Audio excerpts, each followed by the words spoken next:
धुळ्यामध्ये गुरुपौर्णिमेनिमित्त अखंड 24 तास ध्यान भजन साधनेचे आयोजन 28 जुलैला सकाळी 6 ते 29 जुलै सकाळी 6 वाजेपर्यंत धुळे मानव केंद्राच्या वतीनं VMRK light house Biladi road या ठिकाणी करण्यात आले।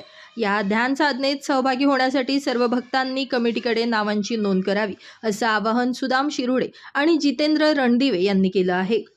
नमस्कार माऊली, मी रोशन वराडे, मी नागपूर जिल्ह्यातील एक वारकरी आहे। मी इथे संत ताजुद्दीन बाबा यांच्या पालखीसोबत पायी पालखीसोबत इथे आलो आणि पंढरपुरात आल्यानंतर थोडं चालत असताना वारीमध्ये पाय आणि थोडा त्रास जाणवला, ताप सर्दी खोकला।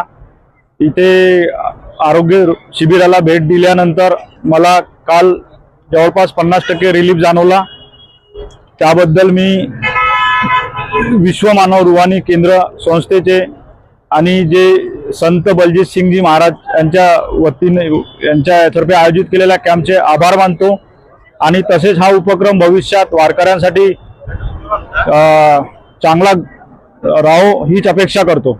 गुरुपौर्णिमा म्हणजेच गुरु आणि शिष्याचा अनोखा दिवस असतो। या दिवशी भक्तांना गुरुविषयी ध्यान भजन साधना करता यावी यासाठी धुळे मानव केंद्राच्या सुदाम शिरुडे यांच्यासह जितेंद्र रणदिवे यांनी पुढाकार घेतलाय। 24 तास चालणाऱ्या या ध्यान भजन साधनेत जास्तीत जास्त भक्तांनी सहभागी होऊन पवित्र ध्यान साधनेचा लाभ घेण्याचं आवाहन धुळे मानव केंद्राच्या वतीनं यावेळी करण्यात आलं आहे।